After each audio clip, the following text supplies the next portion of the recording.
한국에 김춘수라는 시인이 있습니다.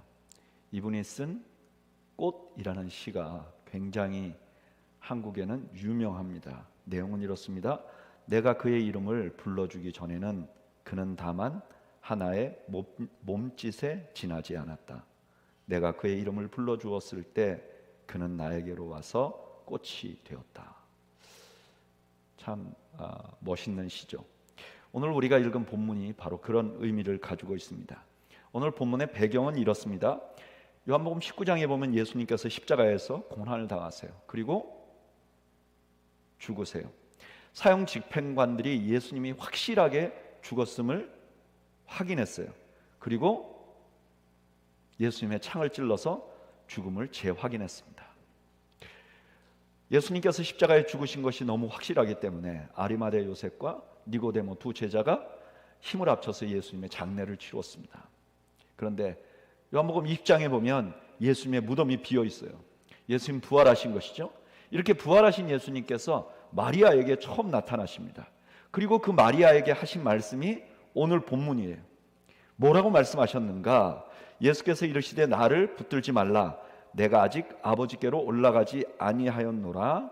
너는 내 형제들에게 가서 이르되 내가 내 아버지 곧 너희 아버지 내 하나님 곧 너희 하나님께로 올라간다 하라 하시니 막달라 마리아가 가서 제자들에게 내가 주를 보았다 하고 또 주께서 자기에게 이렇게 말씀하셨다 이르니라. 부활해서 나타난 예수님께서 막달라 마리아에게 이렇게 말해요.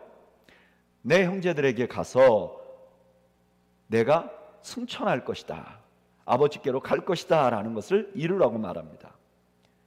그런데 막달라 마리아는 이 말을 듣자마자 제자들에게 갑니다.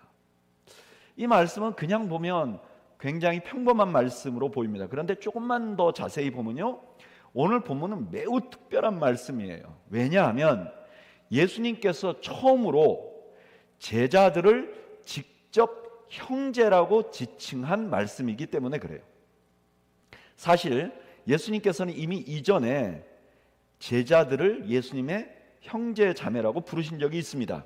마태복음 12장 47절에서 50절에 보면 이런 말씀이 있어요. 한 사람이 예수께 여짜오되 보소서 당신의 어머니와 동생들이 당신께 말하려고 밖에 서 있나이다 하니 말하던 사람에게 대답하여 이르시되 누가 내 어머니며 내 동생들이냐 하시고 손을 내밀어 제자들을 가르쳐 이르시되 나의 어머니와 나의 동생들을 보라. 누구든지 하늘에 계신 내 아버지의 뜻대로 하는 자가 내 형제요 자매요 어머니니라 하시더라. 제자들뿐만 아니라 예수님을 따르는 사람들, 하나님의 뜻을 행하는 모든 사람들이 예수님의 형제와 자매라고 말씀하셨어요. 그런데 이렇게 예수님의 제자들을 예수님의 형제라고 하는 뉘앙스로 말씀하시고 그런 가르침은 주셨지만 실제로 어느 곳에서도 제자들을 향해서 형제라고 칭하지는 않았어요. 근데 오늘 본문에서 처음으로 제자들을 형제라고 칭합니다. 여러분이 불러주는 것은 너무나 중요해요. 김춘수 시인의 말처럼 불러주심으로 명실상부하게 형제가 되는 거예요. 그럼 우리가 여기서 이런 생각이 들어요. 왜 예수님께서는 지금에서야 제자들을 형제라고 불러주었을까? 그 전에 부르면 안 되나? 좀 스무스하게 생각하려면 지금 우리가 방금 읽은 마태복음 12장에서 예수님께서 이렇게 가르치시고 나서 제자들에게 형제여 해버렸으면 딱 맞는데 예수님 그때 말씀 안 하셨다고요. 왜 기다리셨을까? 아마 제자들이 더 성숙하기를 기다렸다면 지금 제자들은 아직도 예수님의 형제라고 불리기에 너무나 부족해요. 예수님이 십자가에 달렸을 때 제자들은 다 도망갔습니다. 지금 이 말씀을 하실 때도 제자들은 두려워서 숨었어요. 그럼 왜 예수님은 지금에서야 제자들을 형제라고 불렀을까? 지금 제자들을 형제라고 부르심으로 명실상부한 형제가 되게 했는데 이것은 어떤 의미가 있었을까? 저희는 오늘 그 이유와 의미를 함께 살펴보면서 은혜를 나누려고 합니다. 첫째, 예수님께서 제자들을 형제라고 부르신 것은 제자들의 미래를 보여주는 의미가 있어요. 예수님이 왜 이때 제자들을 형제라고 불렀는가? 예수님께서 제자들을 형제라고 부른 것이 어떤 의미가 있는가? 오늘 우리가 읽은 본문만으로는 그 대답을 찾기가 굉장히 어려워요. 그런데 이 말씀이 어떤 의미가 있는지를 잘 보여주는 다른 말씀이 있어요. 그 말씀이 어디냐? 히브리서 2장 10절에서 11절이에요. 한번 다 같이 읽어볼까요? 시작. 그러므로 만물이 그를 위하고 또한 그로 말미암은 이가 많은 아들들을 이끌어 영광에 들어가게 하시는 일에 그들의 구원의 창시자를 고난을 통하여 온전하게 하심이 합당하도다. 그 다음 다 같이 확실하게 읽어보죠. 다시 시작. 거룩하게 하시는 이와 거룩하게 함을 입은 자들이 다 한 근원에서 난지라. 그러므로 뭐라 그러죠? 그러므로 시작. 그러므로 형제라 부르시기를 부끄러워하지 아니하시고. 이 말씀에 주님께서 주님을 따르는 자들을 형제라 부르시는 것에 관해서 분명하게 말씀하세요. 그런데 여기서 뭐라 그랬느냐? 형제라고 부르기에 뭐 하지 않았다 그러는 거죠? 부끄러워하지 않았다 그래요. 이 말은 어떤 의미죠? 제자들은 지금 형제라고 불리우기에 부끄러워하는 모습을 가지고 있다는. 그러니까 지금 이 말은 제자들이 예수님의 형제라 불리우기에 부끄러운 만한 상황이라는 거예요. 그러니까 다시 말하면 제자들이 형제로 불림을 받기에 준비가 안 된 상황이라는 것을 설명합니다. 그런데 왜 이렇게 준비가 안 된 사람을 형제라고 불렀는가? 아니, 준비가 안 된 사람을 형제라고 부르는 것을 왜 부끄러워하지 않았는가? 오늘 히브리서 본문은 뭐라고 말하냐면 이들이 결국 영광에 이르도록 예정되어 있기 때문에 그렇다는 거예요. 지금 주님께서 제자들이 아직도 준비가 안 됐는데 이 제자들을 형제라고 부른 이유가 뭐냐? 이 제자들이 결국은 나중에 영광스럽게 될 거기 때문에. 지금은 부끄러운 모습이에요. 지금은 못난 모습이에요. 그러나 나중에는 결국 영광스럽게 될 거기 때문에 지금 예수님께서 불렀다는 거예요. 여러분, 예수님의 형제가 되는 것은 원래부터 영광스러움과 우리가 영광스럽게 되는 것과 연관이 있어요. 로마서 8장 29절에서 30절 제가 읽어볼게요. 하나님이 미리 아신 자들을 또한 그 아들의 형상을 본받게 하기 위하여 미리 정하셨으니 이는 그로 많은 형제 중에서 맏아들이 되게 하려 하심이니라. 또 미리 정하신 그들을 또한 부르시고 부르신 그들을 또한 의롭다 하시고 의롭다 하신 그들을 또한 영화롭게 하셨느니라. 여기 오늘 로마서에서 뭐라 그러느냐? 주님이 맏아들이 되셨다 그래요. 이건 무슨 뜻이죠? 우리와 형제가 됐다는 뜻이에요. 근데 우리와 형제가 됐다는 말씀을 하시고 결론이 뭐냐? 우리를 영화롭게 하겠다는 거예요. 우리는 여기서 예수님께서 제자들을 형제라고 부르는데 왜 굳이 부활하시고 나서 형제라고 불렀는지 이유를 알 수 있어요. 여러분, 지금까지 우리 주님은 고난을 지나오셨어요. 십자가에서 죽으셨어요. 모든 것이 끝난 것 같았어요. 그런데 지금 부활하셨어요. 그리고 첫 마디가 뭐냐? 제자들에게 형제라고 불러요. 이 말은 이런 뜻이 있는 거예요. 지금 제자들은 말할 수 없이 부족한 상황이에요. 누가 봐도 주님의 제자들은 부끄러운 상황이에요. 게다가 주님의 제자들은 핍박에 직면해 있어요. 아니, 지금 이미 약간의 핍박을 받고 있어요. 그들의 상황은 예수님이 십자가에서 고난당한 상황과 비추어 볼 수 있어요. 그래서 이들이 한없이 위축돼 있어요. 근데 그런 위축돼 있는 사람들에게 예수님이 형제라고 부르는 건 이렇게 말하는 거예요. 잘 봐, 내가 부활했어. 근데 너희가 내 형제야. 그러니까 너희도 결국 나와 같이 부활할 것이야. 지금 그렇게 말씀하시는 의미로 형제라고 부른 거예요. 그래서 사도 바울은요, 고린도전서 15장 부활장에서 이렇게 말씀하세요. 고린도전서 15장 20절. 그러나 이제 그리스도께서 죽은 자 가운데서 다시 살아나사 잠자는 자들의 첫 열매가 되셨도다. 주님이 부활하신 것이 우리의 부활을 확증하게 해준다는 거예요. 그러니까 지금 주님께서 제자들을 형제라고 부르신 것은 내가 부활한 것처럼 너희도 지금 고난 가운데서 혹은 너희가 지금 부족한 가운데서 결국은 나와 같이 영화롭게 될 것이야 라는 것을 말씀하고 있는 거예요. 그래서 예수님께서 제자들을 형제라고 불러주신 이 말씀이 제자들에게 엄청난 소망이 되는 것이죠. 뿐만 아니라 오늘을 사는 우리들에게도 엄청난 소망이 됩니다. 여러분, 우리는 우리 주님을 따라가는 제자들입니다. 그런데 우리의 모습을 보면 참 부족하기 짝이 없어요. 제가 목사로서 냉정하게 우리의 모습을 평가해 보면 참 부족합니다. 우리가 참 안 변해요. 참 세상 물이 안 빠져요. 신앙생활을 오래 했는데도 세상적인 관점의 물이 안 빠져요. 성품적으로 참 성장을 못해요. 영적으로도 잘 성장을 안 해요. 나름대로는 좀 성장했다고 생각되는데 가만히 살펴보면 십자가의 반대 길로 달려가는 경우가 얼마나 많은지 몰라요. 자기를 죽이는 게 아니라 상대방을 죽이려고, 자기를 죽이는 것이 아니라 자기를 드러내는 길로 달려가는 경우가 얼마나 많은지 몰라요. 이게 또한 제 모습이기도 합니다. 그런데 이렇게 부족한 우리에게 우리 주님께서 형제라고 부르시는 것은 이렇게 말씀하시는 거죠. 그래, 내가 너의 부족한 것을 알아. 안 변하는 것도 알아. 그러나 내가 너를 만들어 갈 것이야. 결국은 영광스러운 사람으로 만들어 갈 것이야.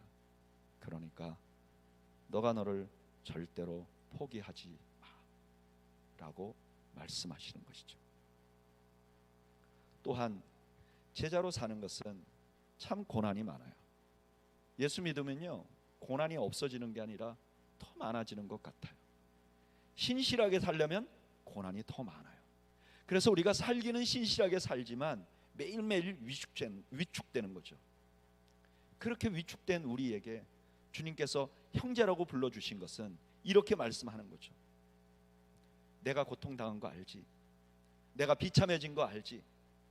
내가 세상에 때 전혀 소망이 없었던 것 같이 보인 거 알지? 그런데 내가 부활했잖아. 그러니까 너희도 부활할 것이야. 내가 너희의 첫 열매, 형제가 된 것이야 라고 말하는 거죠. 여러분, 우리 주님께서 우리를 형제라 부르셨습니다. 그래서 우리는 주님의 형제가 되었습니다. 지금 아무리 부족해도 결국 하나님이 우리를 만들어 가실 것입니다. 아무리 고난을 당해도 결국은 영화롭게 될 것입니다. 조금만 참으십시오. 조금만 기다리십시오. 우리는 결국 영화롭게 될 하나님의 자녀들인 것입니다. 두 번째로 주님께서 제자들을 돕겠다는 제자들을 형제라고 부른 것은 두 번째로 주님께서 도와주시겠다고 하시는 의미가 담겨 있습니다. 제자들을 주님께서 형제라고 불렀다는 것은 어떤 의미가 있는가? 우리가 아까 히브리서 말씀을 살펴봤잖아요. 근데 그 히브리서 말씀의 결론이 무엇인지 아세요? 결론이 히브리서 2장 18절. 우리 다 같이 한번 읽어볼까요? 시작. 그가 시험을 받아 고난을 당하셨은즉 시험 받는 자들을 능히 도우실 수 있느니라. 주님께서 제자들을 형제라고 불렀다는 말의 결론이 뭐냐? 주님께서 도우실 것이라는 거예요. 여러분, 성경에서 형제라고 하는 말은요, 원래 의미가 도와주는 사람들이라는 의미가 있어요. 성경에서 형제라는 말은 그냥 남남으로 사는 게 아니라 어려울 때 도와주어야 한다는 의미를 포함하고 있는 거예요. 레위기에 이런 말씀이 있어요. 레위기 25장 25절에 만일 내 형제가 가난하여 그의 기업 중에서 얼마를 팔았으면 그에게 가까운 기업 물을 자가 와서 그의 형제가 판 것을 물을 것이요. 형제란 누구냐? 기업 무르는 자가 된다는 거예요. 기업 무르는 자라는 것은 무엇이냐? 형제가 빚쟁이가 되면 가서 그 빚을 갚아주고 그를 빚으로부터 구원해주는 역할을 하는 것이라는 거예요. 그러니까 하나님께서 성경에서 형제라는 단어를 쓸 때 형제라고 말한 이유는 너희가 서로 도와야 된다. 사실 이거는 성경에만 나타나는 증거가 아닙니다. 우리 부모 된 사람들이요, 자녀들이 있어서 자녀들이 하나 이상이 되면요, 그런 생각을 가져요. 너희 형제들이 서로 화목하게 지내서 너희가 서로 돕기를 바란다. 이게 우리의 마음이잖아요. 그러니까 형제라는 말은 처음부터 돕는 역할을 하는 것으로 나타나 있어요. 그러니까 우리 주님께서 제자들을 형제라고 부른 것은 내가 너를 돕겠다 하는 의미를 가지고 있다고 히브리서가 말씀하는 거예요. 근데 여기 돕는다고 할 때 예수님이 돕는 것을 이렇게 표현해요. 능히 돕는다. 이것은 어떤 의미가 있냐면은 도울 의사가 있고 도울 능력이 있다는 것을 의미합니다. 그러니까 주님께서 지금 제자들에게 형제라고 부른 것은 내가 너희들을 도와줄 마음이 있고 또 도울 능력이 있다는 것을 드러내는 거예요.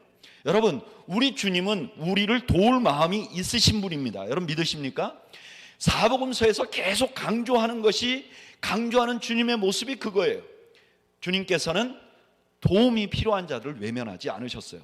4,000명의 이방인들이 모여 있었어요. 근데 그들이 배가 고파요. 주님께서는 그들을 외면하지 않으시고 도우셨어요. 여리고로 가는 길에서 맹인들이 주님 앞에 소리쳐요. 그런데 주님께서 그들을 외면하지 않고 그들을 도우셨어요. 나병 환자가 주님 앞에 나왔어요. 나병을 고쳐달라고 했어요. 근데 주님께서 그를 불쌍히 여기시고 그 나병 환자에게 손을 대시고 고쳐주신 분이세요. 우리 주님은 이처럼 우리의 아픔과 고통을 외면하지 않는 분이세요. 어떻게 보면 지금 예수님은 제자들을 외면하셔도 되잖아요. 왜요? 지금 제자들이 예수님 십자가에 달렸을 때 다 도망갔어요. 그리고 부활하셨는데도 무서워갖고 다 숨어 있었어요. 그러니까 지금 예수님께서 아무 말씀 안 하시면 관계가 완전히 단절되는 거예요. 근데 예수님께서 지금 부활하시자마자 제자들을 언급하는 것은 그 언급하는 것 자체가 예수님께서 제자들에게 아직도 관심이 있다는 의미고, 예수님께서 제자들을 형제라고 부르시는 그 자체가 예수님이 도와주실 마음이 있다는 것을 드러내는 거예요. 여러분, 우리 주님은 우리를 돕기를 원하시는 주님이십니다. 이걸 의심하지 마세요. 근데 안타까운 것은요, 고난의 터널을 지나가잖아요. 그럼 가장 먼저 의심이 되는 게 뭔지 아세요? 진짜 우리 주님이 나를 돕기를 원하시나? 여러분, 현실을 가지고 주님을 평가하지 마십시오. 성경에 나타난 주님의 모습을 통해서 주님을 알기를 원합니다. 주님은 우리를 도우실 분이세요. 내가 원하는 대로 안 된다고 주님이 나를 도와주시지 않을 분이라고 주님의 마음을 평가하지 마시기 바랍니다. 뿐만 아니라 우리 주님은 우리를 도우실 능력이 있으신 분이세요. 사복음서에서 계속 강조하는 게 뭐예요? 주님은 우리를 도울 마음이 있는 것뿐만 아니라 우리를 도우실 능력이 있는 분이세요. 마가복음 9장에 보면 귀신 들린 아들을 가진 부모가 귀신 들린 아들을 데리고 제자들에게 옵니다. 근데 제자들이 못 고쳐줘요. 그때 예수님이 나타나세요. 그러니까 그 귀신 들린 아들을 데리고 있는 이 아버지가 예수님에게 이렇게 말씀하세요. 예수님, 할 수 있거든 우리를 좀 불쌍히 여겨주세요. 주님, 능력이 있으면 우리를 좀 도와주세요. 그 아버지 말에 주님께서 하신 말씀이 너무나 유명한 말씀이죠. 마가복음 9장 23절, 예수께서 이르시되 할 수 있거든이 무슨 말이냐? 믿는 자에게는 능히 하지 못할 일이 없느니라. 여러분 잘 보세요. 마가복음 9장 24절 3절 우리가 너무 잘 알고 있는 말씀인데, 믿는 자에게는 능히 하지 못할 일이 없다. 이건 누가 능력이 많다는 뜻이죠? 우리는 이렇게 생각했어요. 믿는 자에게는 능치 못한 일이 없다. 믿는 내가 능력이 많다, 이렇게 생각했어요. 근데 문맥을 잘 보세요.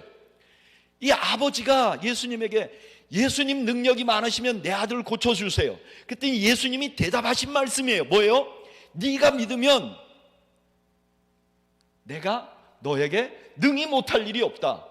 뉘앙스는 그런 말이라는 거예요. 여긴 능치 못할, 능한 능력은 누가 가지고 있냐면 예수님이 가지고 있는 거예요.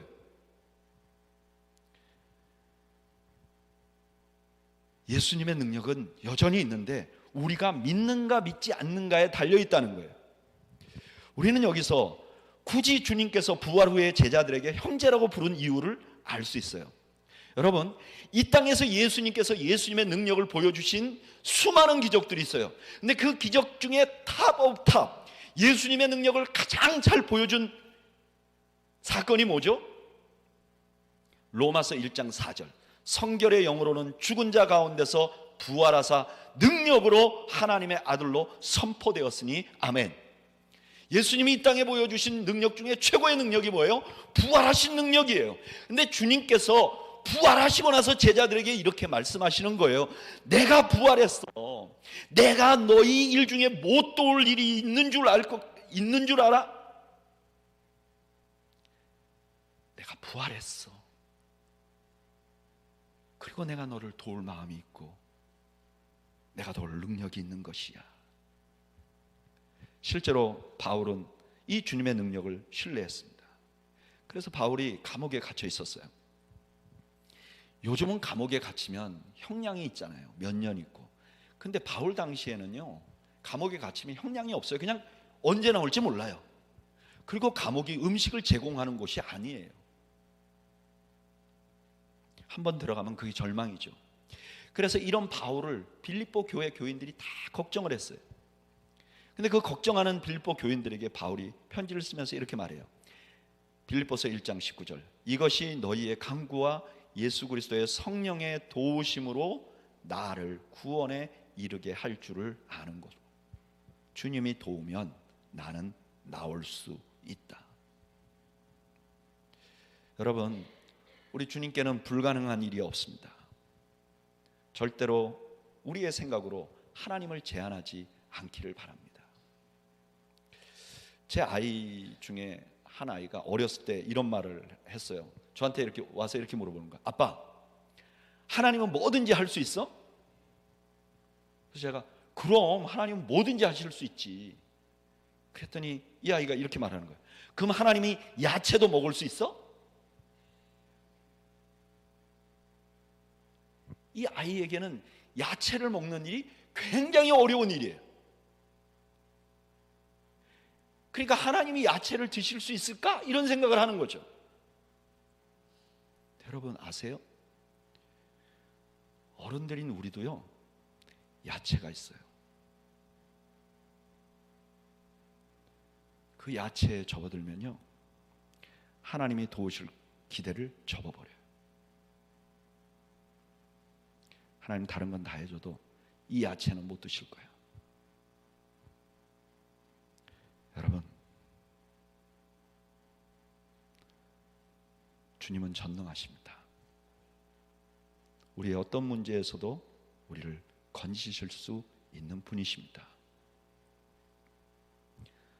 또 하나, 마지막으로 주님께서 제자들을 형제라 부르신 의미는 친밀한 기도를 올릴 수 있게 되었음을 알려주는 의미가 있어요.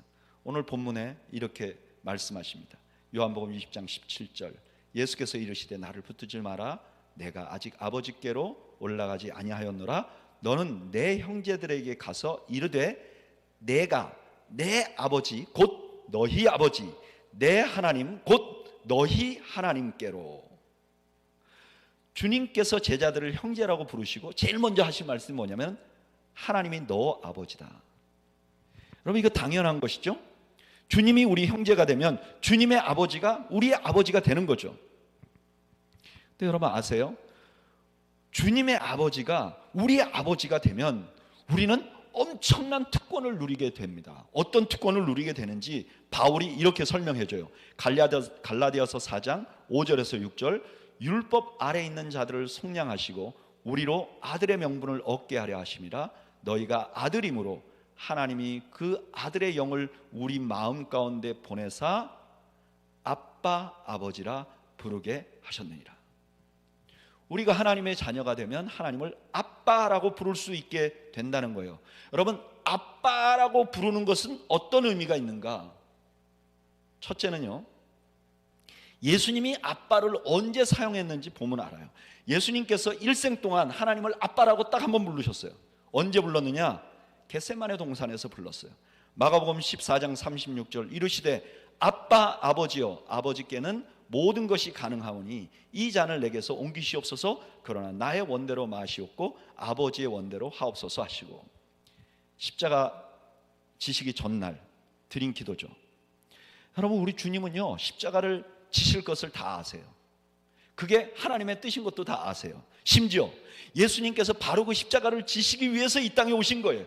그리고 이 땅의 모든 과정을 다 마치고 내일이면 십자가를 지셔야 돼요. 그런데 주님이 뭐라 그러시는 거죠? 이거 안 하면 안 돼요.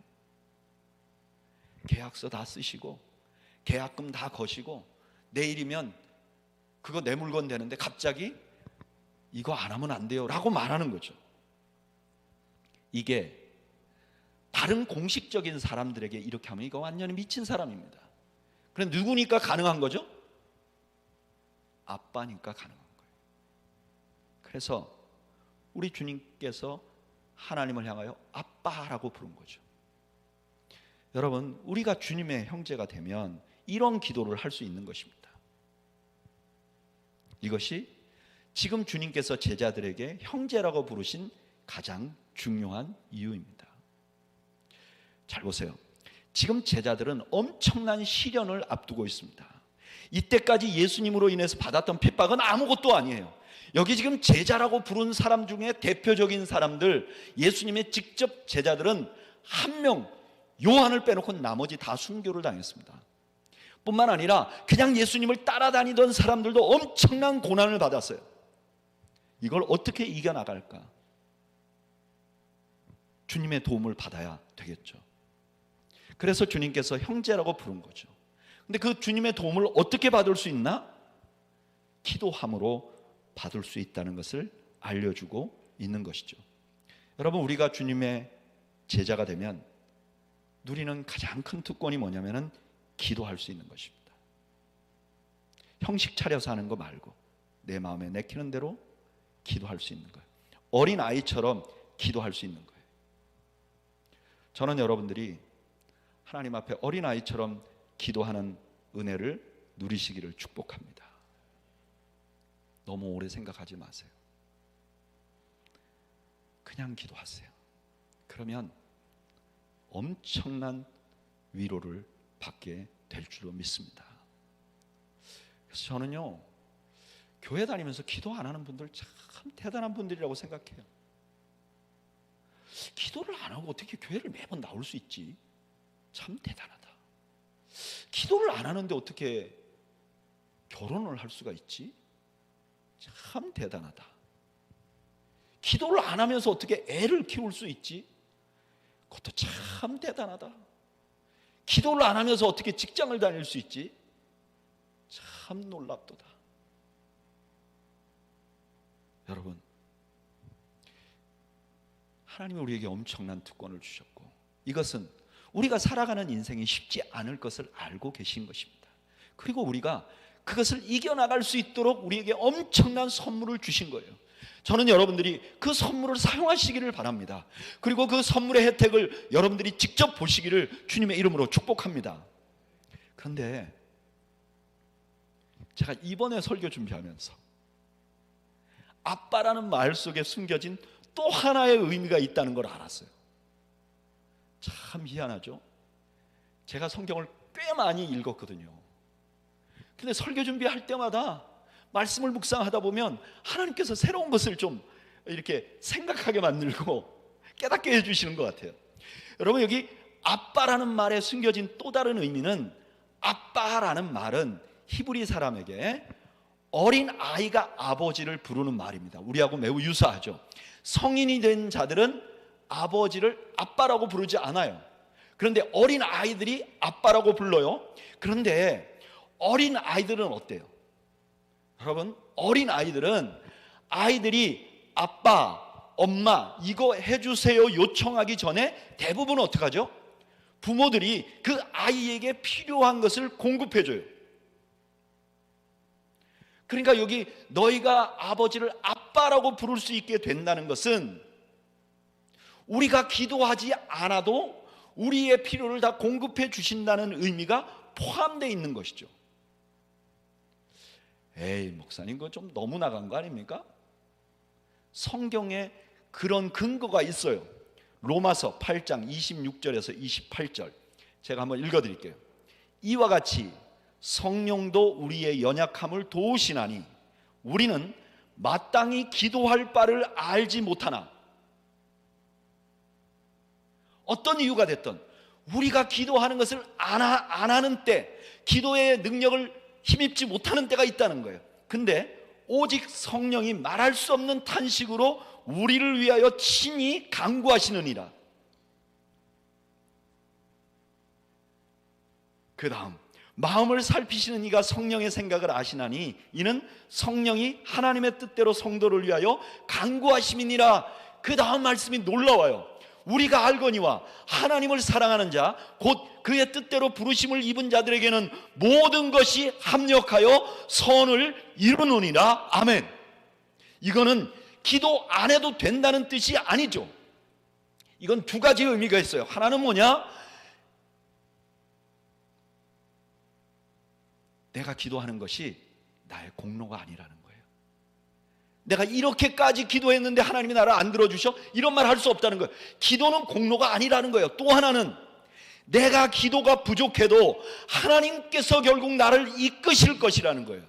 그래서 내 기도가 부족하고 내가 연약하고 내가 심지어 기도하는 일까지 잊어버리고, 아니 너무나 아프고 힘들어서 기도가 내 목구멍에서 나오지 않아도 우리 주님께서 그런 나를 아시고 탄식하며 기도해서 나의 모든 겪는 일들이 합력하여 선이 되도록 만들어 주시겠다는 것입니다. 예수님이 형제가 되면, 예수님의 형제가 되면 우리 하나님이 친밀한 아버지가 되세요. 그래서 우리가 하나님께 우리가 원하는 대로, 우리가 바라는 대로 기도할 수 있을 뿐만 아니라 나의 부족한 기도, 나의 연약한 기도 생활일지라도 하나님이 나를 이끌어 주실 것이라는 거예요. 그래서 우리는 기도하면서도 힘을 빼야 돼요. 내 뜻대로 내가 기도하는 만큼이 아니라 그냥 주님께 맡기는 거예요. 그냥 주님을 신뢰하는 거예요. 그러면 주님께서 결국 우리를 만들어 가실 줄로 믿습니다. 말씀을 정리를 해보죠. 부활하신 예수님께서 부활하시자마자 제자들에게 나타나셨어요. 그 제자들에게 가서 형제라고, 제자들을 형제라고 호칭하며 마리아에게 전하라고 하셨어요. 이 말씀은 내가 너를 결국은 영화롭게 만들 것이야. 봐, 내가 영화롭게 됐잖아. 너도 영화롭게 될 거야. 내 형제니까. 그 영화롭게 되는 날까지 힘든 일이 많을 거야. 그런데 내가 도울 거야. 내가 너를 형제라고 부르잖아. 그리고 너는 엄청난 특권을 갖게 될 거야. 내가 이 땅에서 아빠라고 부른, 하나님을 아빠라고 부른 것처럼 너에게도 하나님이 아빠가 되실 거야. 그래서 너가 하는 기도를 다 들어주실 것이야. 그리고 네가 실수해서 기도했더라도, 심지어 너가 기도할 힘이 없을지라도 내가 너를 끝까지 놓지 않을 거야 라는 약속이 담겨 있는 것입니다. 저는 여러분들이 우리 주님께서 우리를 형제로 자매로 불러주신 것에 감사하고 그 은혜에 우리를 맡기시는 여러분들이 되시기를 주님의 이름으로 축복합니다. 이런 마음을 담아서 만든 찬양이 있어요. 가사가 이래요. 아바 아버지, 아바 아버지. 여기 아바라는 말은 아빠라는 말이에요. 나를 지으시고 바라보시는 아빠 아버지. 아빠 아버지, 아빠 아버지. 나를 도우시고 힘주시는 아버지. 주는 내 마음을 고치시고 볼 수 없는 상처도 만지시고 나를 아시고 나를 이해하시네. 내 영혼 새롭게 세우시네. 우리 이 찬양을 함께 하면서 주님, 내가 주님께 맡깁니다. 나의 삶의 마지막 나머지 부분들을 주님 앞에 맡깁니다. 우리 이렇게 우리 인생을 주님 앞에 드리며 함께 찬양을 드리겠습니다.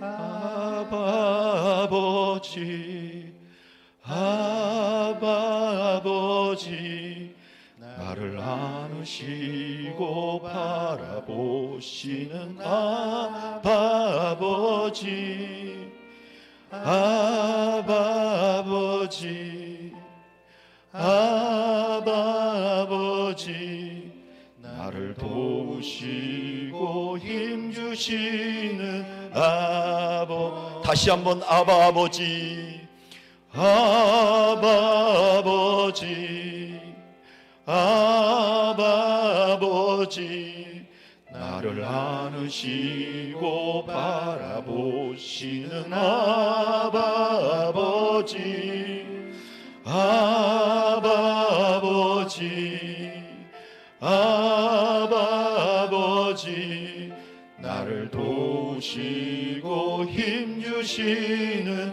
아버지. 주는 내 마음을 고치시고 볼 수 없는 상처 만지시네. 나를 아시고 나를 이해하시네. 내 영혼 새롭게 세우. 우리 처음부터 한번 다시 찬양하겠습니다. 아버지, 아바 아버지, 아바 아버지, 나를 안으시고 바라보시는 아바 아버지, 아바 아버지, 아바 아버지, 나를 도우시고 힘주시는 아버지. 주는 내 마음을 고치시고 볼 수 없는 상처 만지시네. 나를 아시고 나를 이해하시네. 내 영혼 새롭게 세우시네. 우리 한번 이 시간 기도할까요?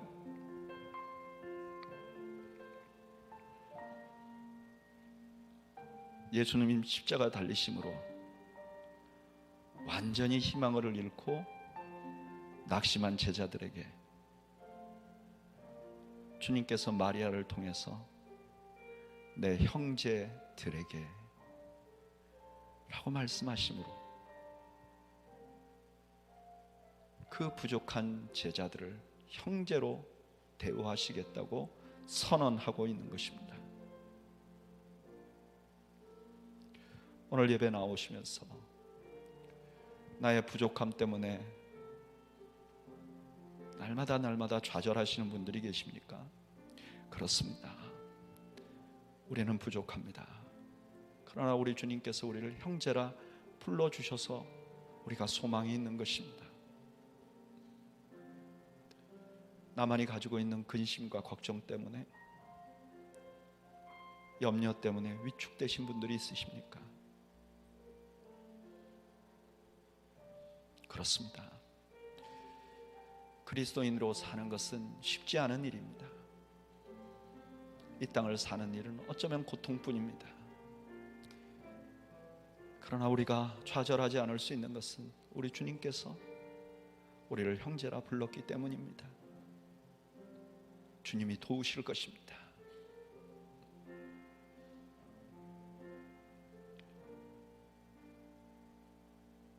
내가 기도할 수 없을 때라도, 내 목에서 기도가 나오지 않을 때라도 결국 나를 이끄실 것이고 합력하여 선이 되게 하실 것입니다. 우리 그 하나님께 이렇게 기도하면 좋겠어요. 주님, 내 남은 생애를 주님께 맡깁니다. 나를 도와주십시오. 내가 연약한 걸 아시는 주님, 나를 도와주십시오. 우리 한번 이 시간 잠시 하나님 앞에 기도하겠습니다. 함께 기도하겠습니다. 아버지,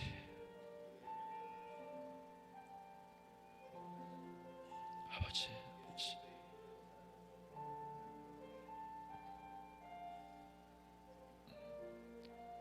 아버지, 아버지, 아버지, 아버지,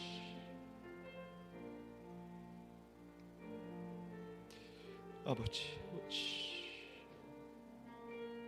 주여 주시옵소서.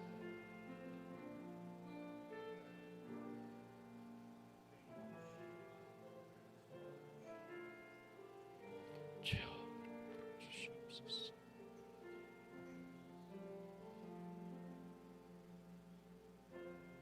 주여 주시옵소서. 주님, 은혜를 베풀어 주시옵소서. 주님 함께 주시옵소서. 주시옵소서. 주님 주시옵소서.